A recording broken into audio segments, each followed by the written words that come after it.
Hello, welcome to our Chapter 6, Section 3 notes. Chapter 6, Section 3 begins on page 168, and it is about the executive departments and their cabinet. So Chapter 6 is all about the executive branch. In Chapter 6, Sections 1 and 2, we learned about the president and the vice president and some of the roles the president plays. Section 3 is now about the executive departments and the cabinet, the groups of men and women who help the president carry out his or her job and duties. How does the executive branch really enforce laws? Mostly through the executive departments, the cabinet, and all of the other federal agencies. So the main idea of Chapter 6, Section 3 is the executive branch of the US government is divided into several departments, each of which has certain duties. Our key terms as we go through are secretary, attorney general, ambassadors, embassy, consul, consulate, passports, visa, joint chiefs of staff, and the Department of Homeland Security. Lots of key terms. And then our reading focus, 3 things to keep in mind while you go through this section. Number 1, what is the executive office of the president and what is the cabinet? Question 2, what are the purposes of the Department of State and Department of Defense specifically? And number 3, what are the other executive departments in the federal government? So Chapter 6, Section 3 begins with a focus on the executive office and the cabinet in general. The president has a group of close advisors and aides known as the executive office of the president. So the role of the president has grown so large since the beginning of our country. Lots and lots of people have to help advise the president for her or him to do a good job. So those 3 roles, if you remember that the president has, foreign policy, military, commander-in-chief, and legislative leader, there are lots of topics that come before presidents now, from the economy to dealing with other countries to the health of our country. Lots and lots fall under the president's plate now. And so they have hired and expanded the role of the government almost every year and hired lots more people to help the president deal with these. For example, just one of very many agencies that help the president, there is the National Security Council, or the NSC. And the NSC is full of people, the president's top advisors, who help talk to her or him about defense and security, what we should do if we feel like there are threats from other countries, or how to protect the United States. A group of people called the NSC advises the president on that. There are lots of different groups like that that make up the executive office. There are others, though. There are also cabinets, the president's cabinet. And the cabinet is made up of departments. And so there are lots of different departments that really are the full structure in many ways, or the biggest part of the structure of the federal government, and make up the federal bureaucracy, many of the people, the women and men who are hired by the government to carry out its job. So the original executive branch under President Washington had 5 departments. And in 2005, there were 15 departments, and each has a distinct area of responsibility. So the government has grown over time. The head of each one of these departments, like for example, there was a Department of War under George Washington, now called the Department of Defense, but similar topics, even 200 plus years later, they covered the military. There is a head of each one of those departments, and the head is typically called the secretary. So for example, the head of the Department of State is called the Secretary of State. The head of the Department of the Treasury is called the Secretary of Treasury. There is one exception to that title rule, which is the head of the Department of Justice is really known as the Attorney General. So the top law enforcement official of the US government is the US Attorney General. And that just means she or he is the head of the US Department of Justice, one of those cabinet positions, one of the departments that make up the presidency. So here's the cabinet and the president. Here are 15 different departments: Department of State and Treasury, Housing and Urban Development, Transportation, Energy, just to name a few.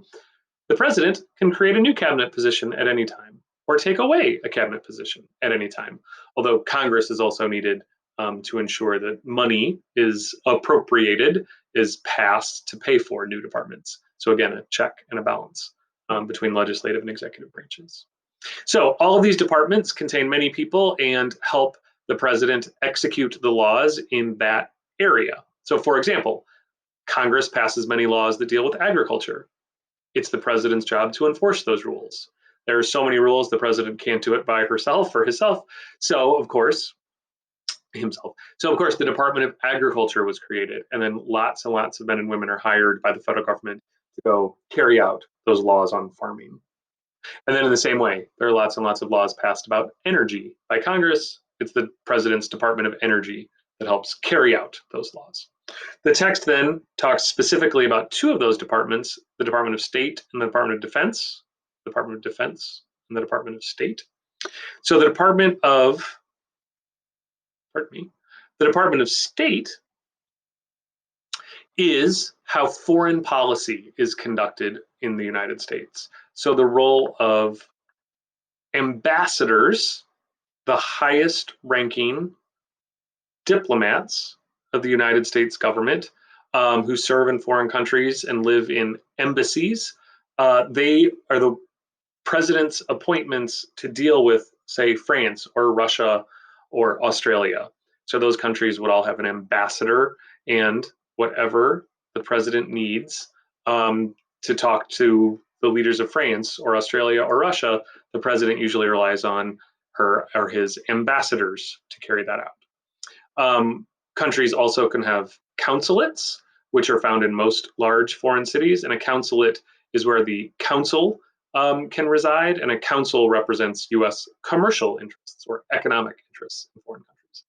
The State Department, in addition to carrying out diplomacy for the U.S. government for dealing with all of the other countries on Earth, the State Department is also responsible for issuing U.S. citizens passports, little blue books that say, I am a US citizen if I possess one of those, and I can travel to other countries that will allow me in. And then the State Department is also responsible for visas. And a visa simply allows foreigners to come here to the US.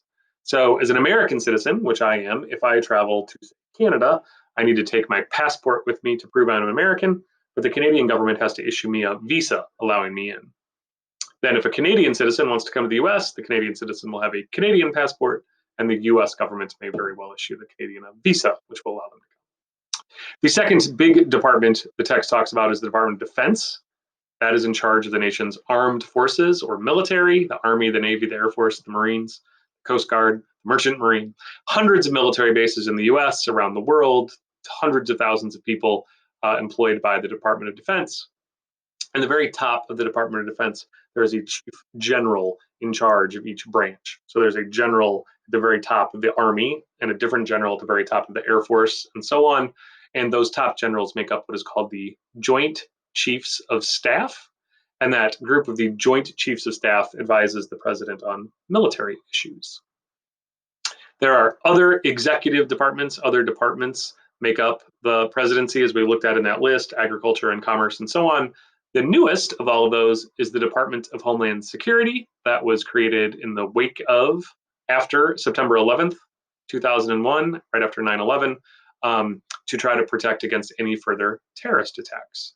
But it also helped after devastating hurricanes, for example, like Katrina and Rita in 2005 in New Orleans.